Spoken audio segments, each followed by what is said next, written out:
E aí, galera, tudo bem? Bora lá então, ó. Eu fiz só um pequeno arranjo, tá, nas aulas, porque para mim pelo menos ficou parecendo fazer mais sentido, tá? Que é o seguinte, você pode ver aí, ó, a gente vai começar aqui na apostila 6, aula 9, né? Mas a gente ainda não acabou a apostila 5, aula 8.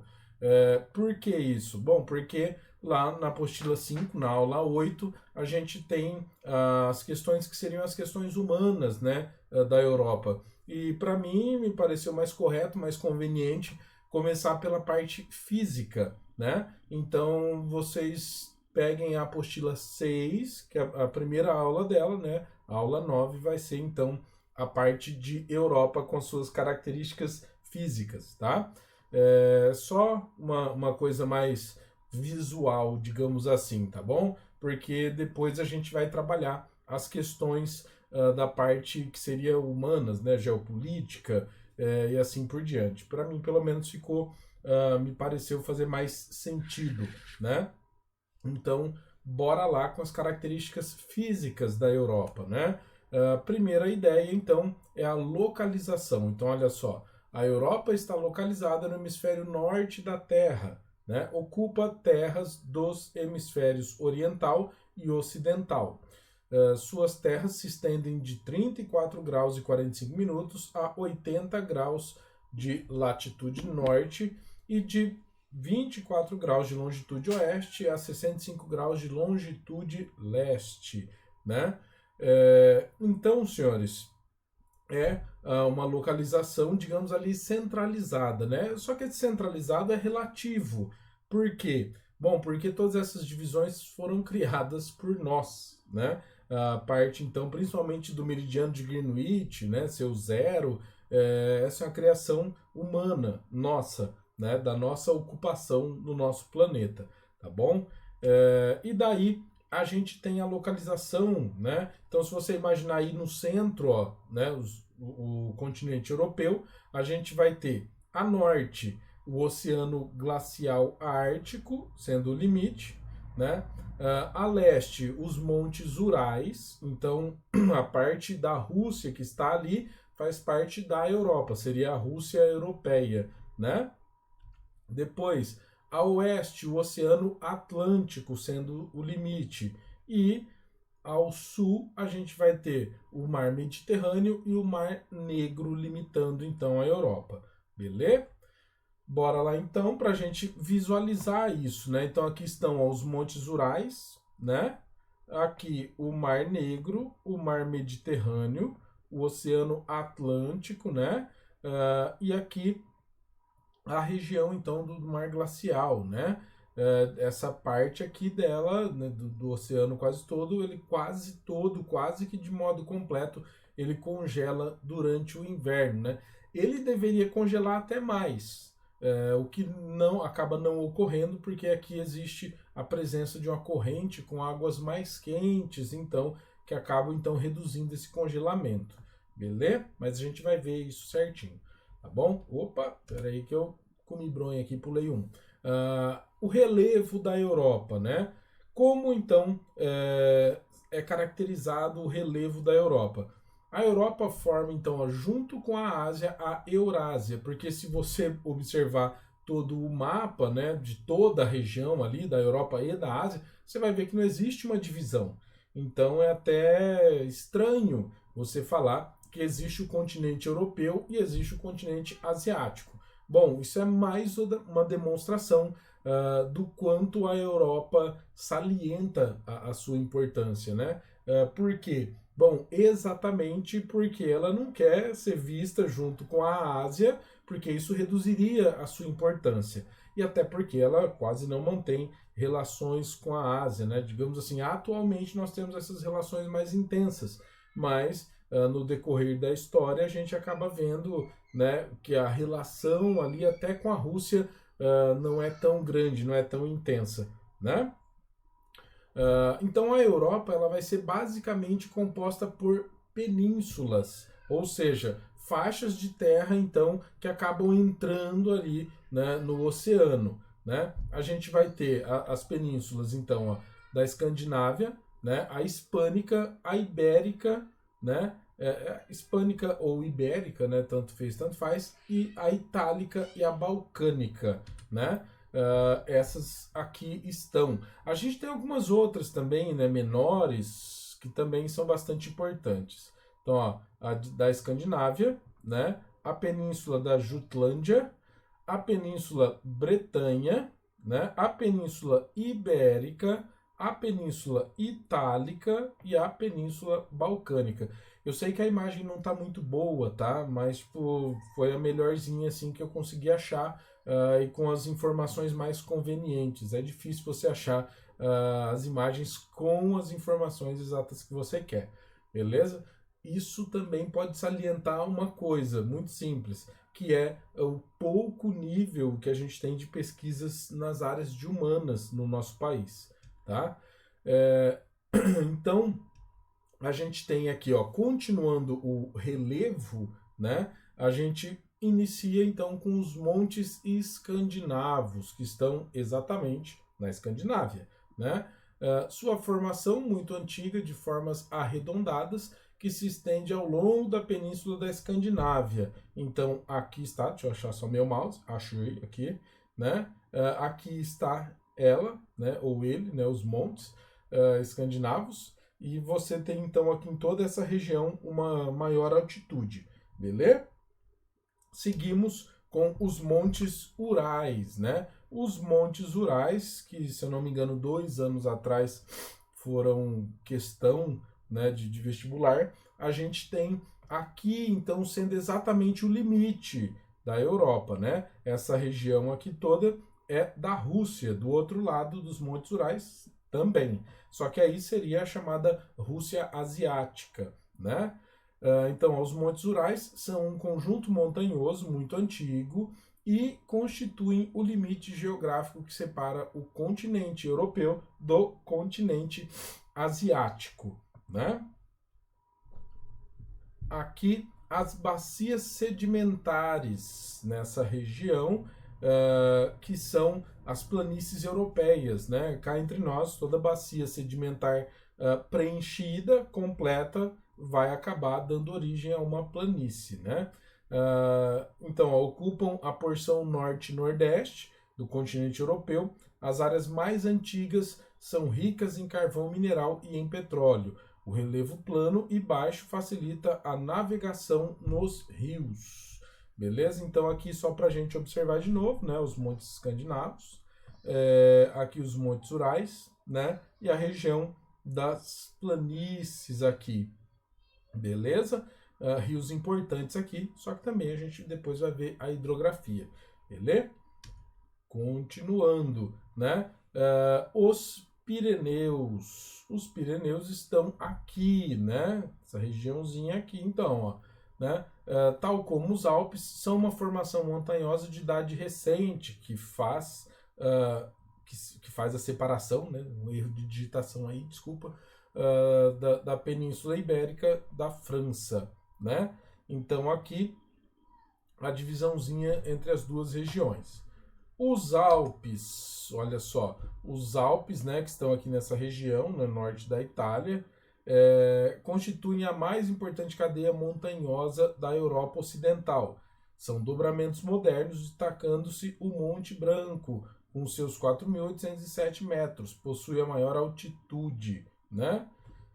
Seguindo, os Balcãs.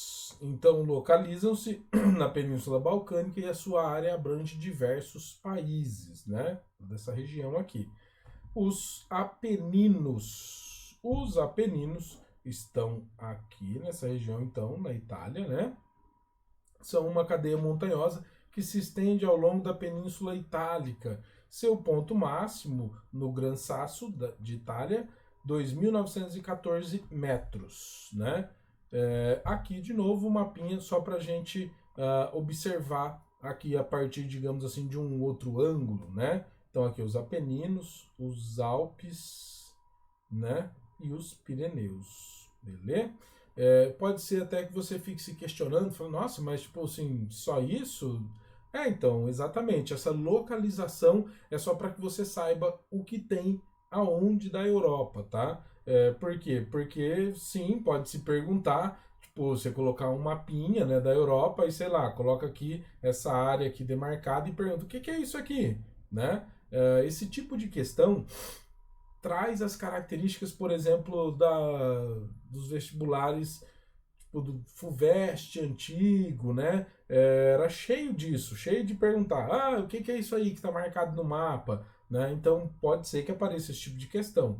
Então é sempre bom que você saiba localizar essas coisas, né? Essas regiões interessantes geograficamente, né? Morros, montanhas, né? Os rios, pelo menos os principais, tá? Então é exatamente isso que nós estamos fazendo, beleza?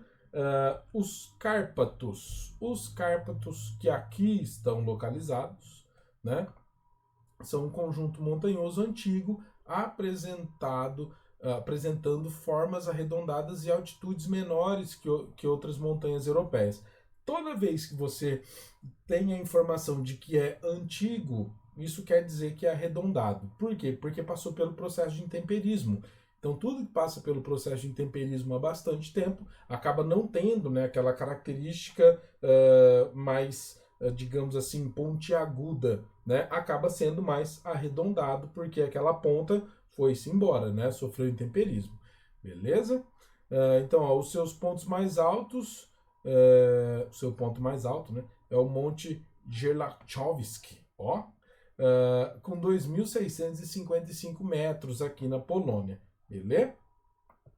Seguindo, o Cáucaso. O Cáucaso, então, aqui essa região, né, situa-se no sudoeste da Europa, entre o Mar Negro e o Mar Cáspio, separando a Europa da Ásia. O ponto de culminância, né, é o Monte Elbrus, com os seus 5.642 metros.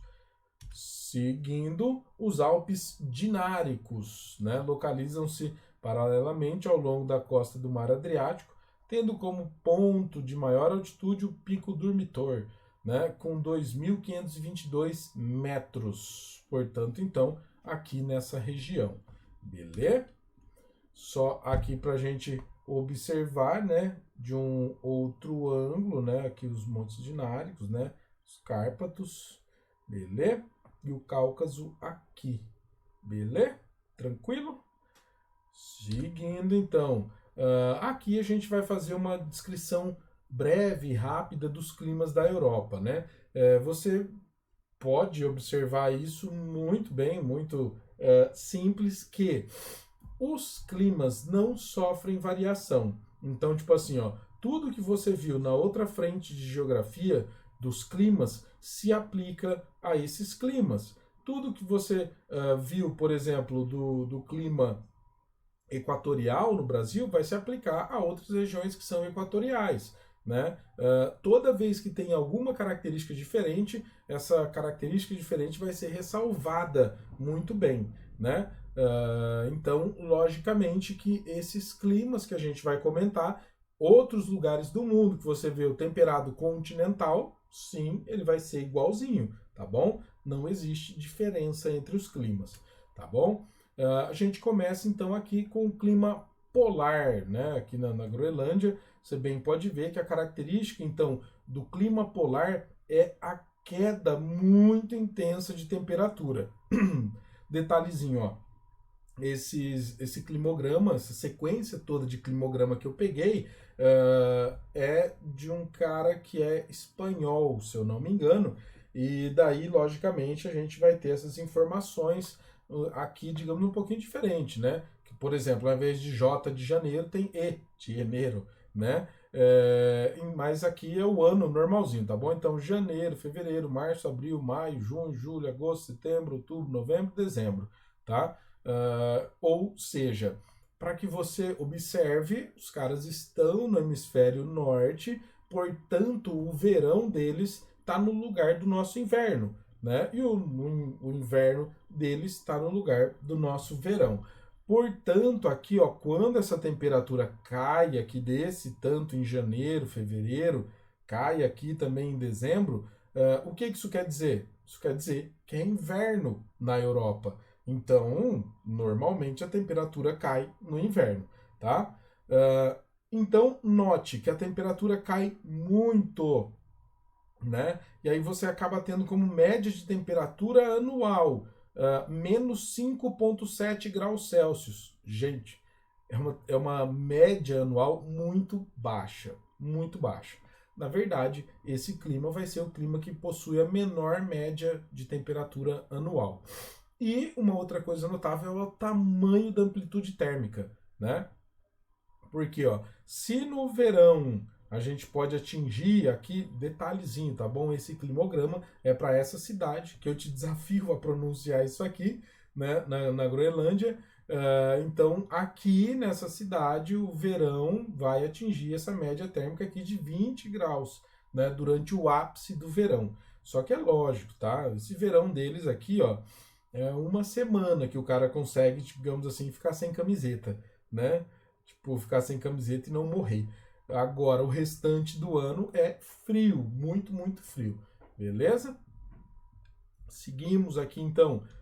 Agora, o clima frio, né? O clima frio aqui em Helsinki, na Finlândia, a gente vai ter então ó, temperatura média anual 5,3 graus Celsius, né? Temperatura baixa também para ser uma média anual, e é lógico, não poderia ser diferente. Olha o nome do clima, né? Frio, né? Digamos assim, ó, você não morre congelado, mas você pode morrer sim, porque faz frio, bastante frio.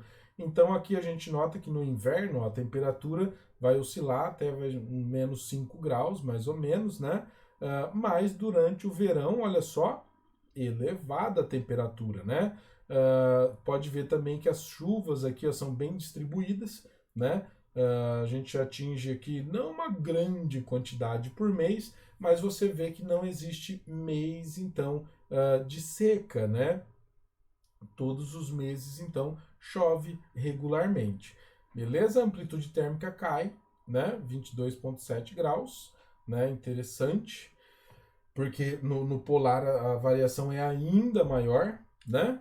Depois nós vamos para o temperado continental. É continental? É continental, tem que ser, porque senão ia estar errado. Né? Aqui em Budapeste, na Hungria, né, a gente tem durante o inverno as temperaturas aqui vão bater o zero, né? Ou seja, dentro desse clima do temperado continental, a gente tem a influência da chamada continentalidade. Como Budapeste está lá no meio do continente, você nota então, tipo, pode nevar?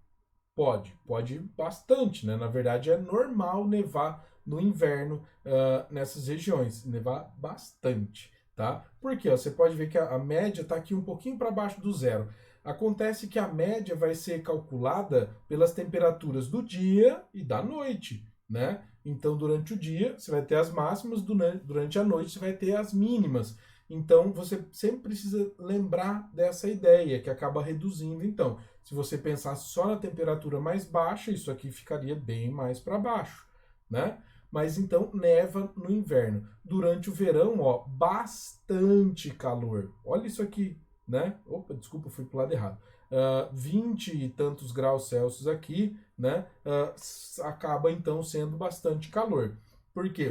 Outra vez, vamos de novo.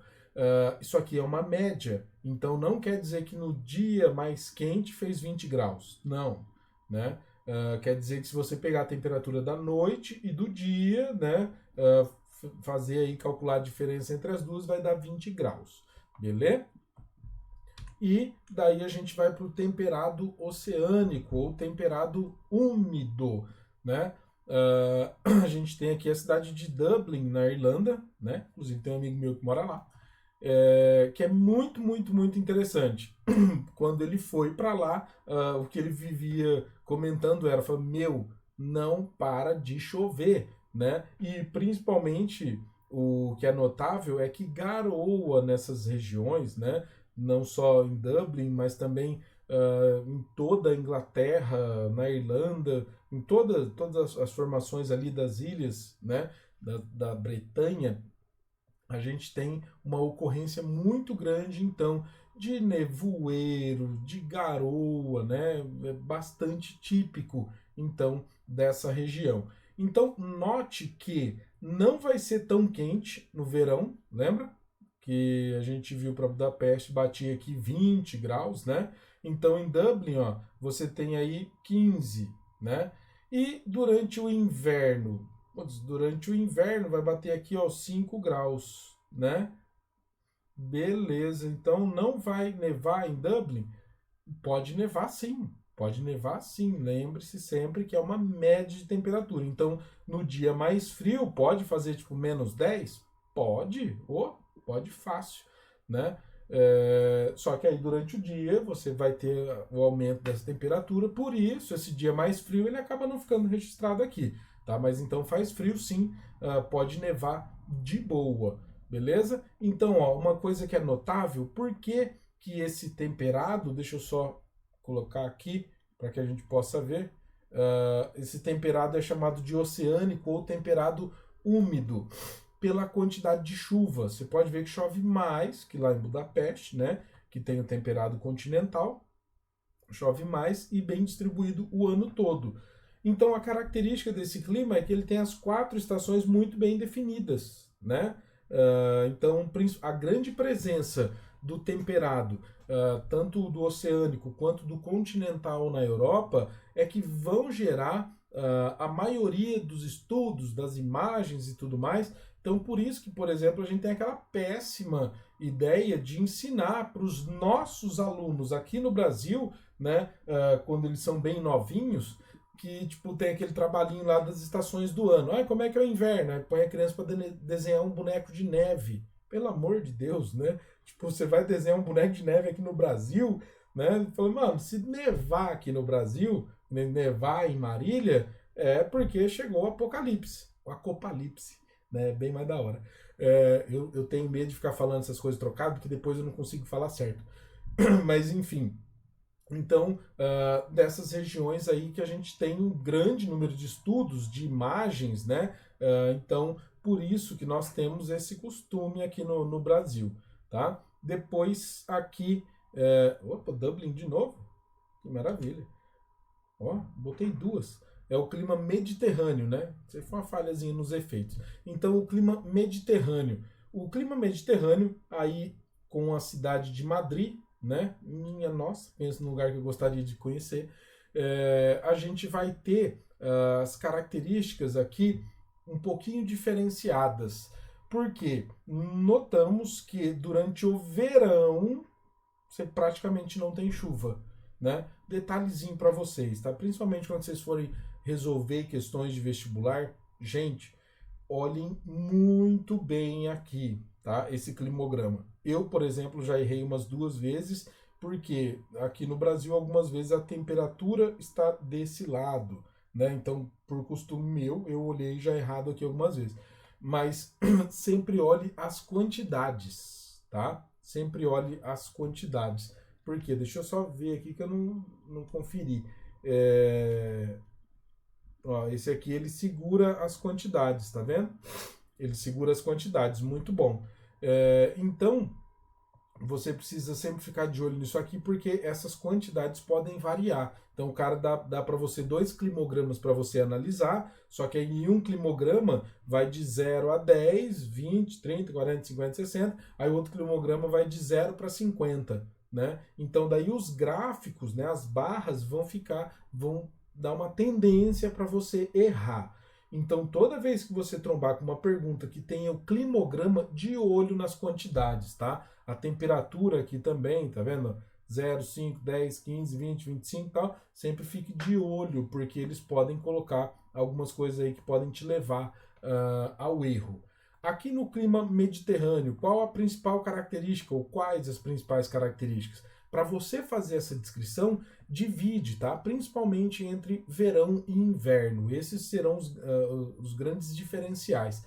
E a quantidade de chuva. Então, bate o olho aqui no meio, né? Ó, tá aqui no inverno. Não. Inverno nosso. Verão, Madrid, vai ser verão, então, no meio do ano.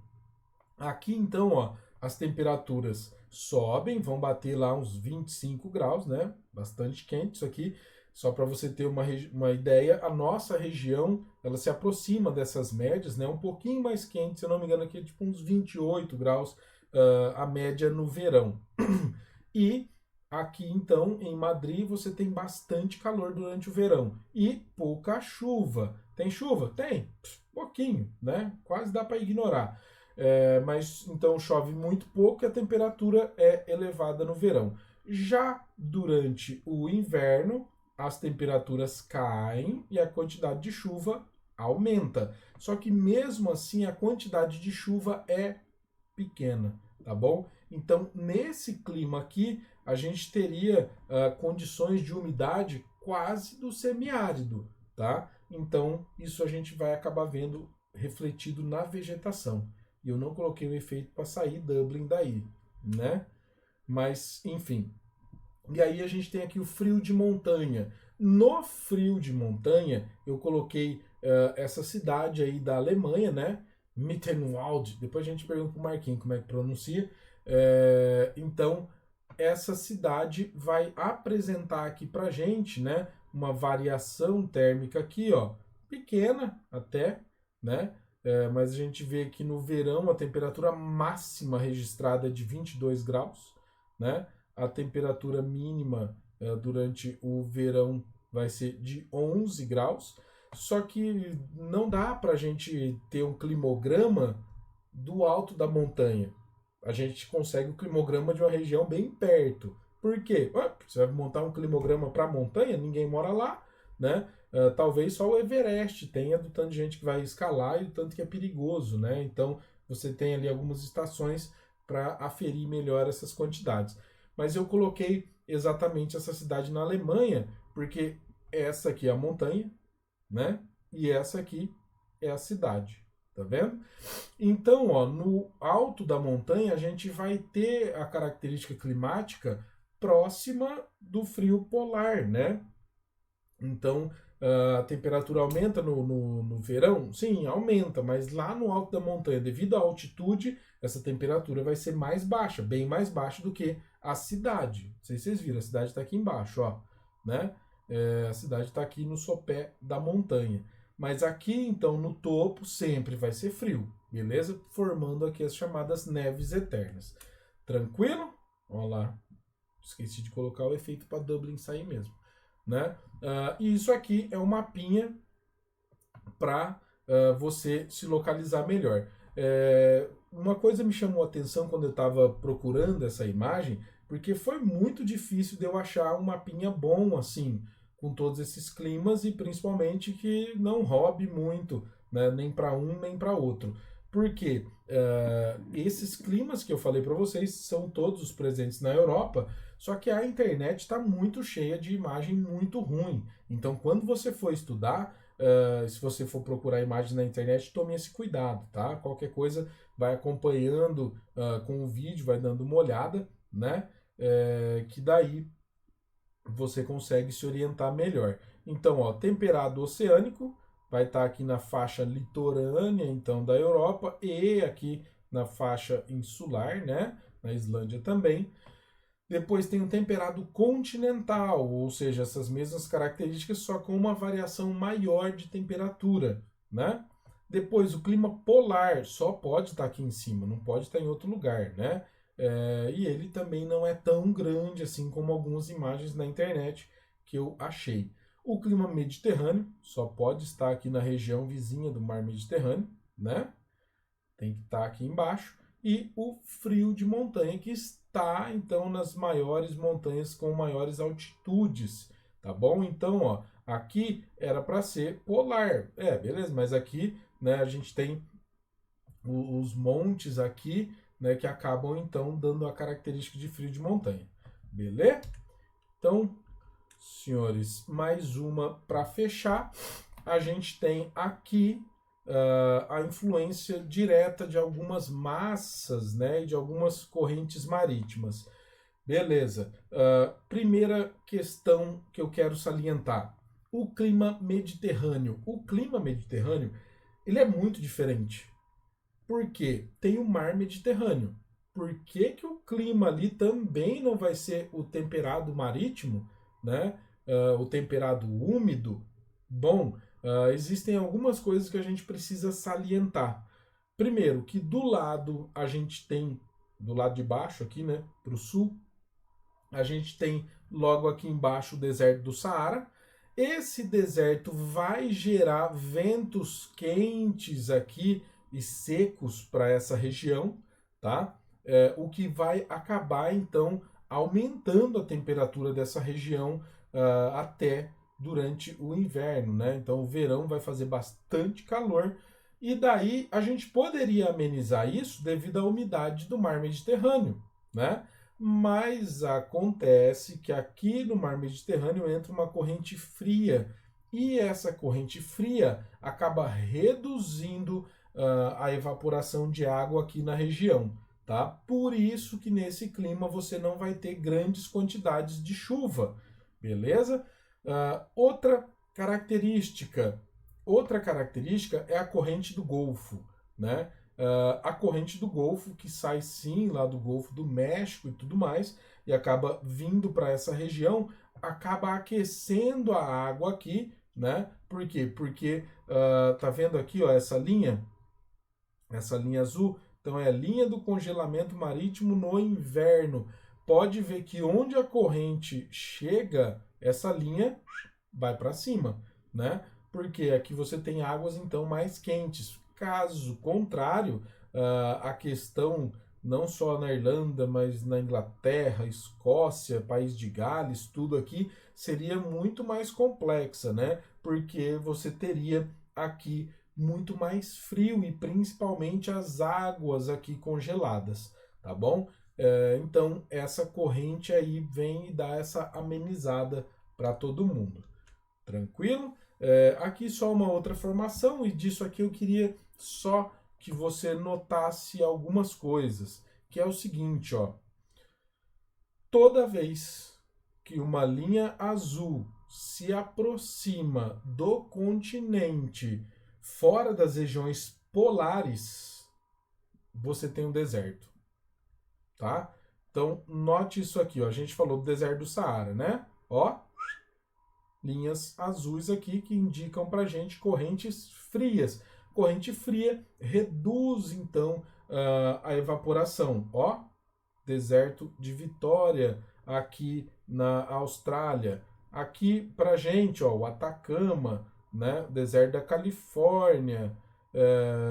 Tudo então vai acabar girando em torno disso, né, o deserto da Patagônia e assim por diante. Então, essa redução da evaporação acaba criando esses desertos, né, dando origem a esses desertos, que a gente nota que ocorre aqui no mar Mediterrâneo. Só por isso que eu coloquei essa imagem.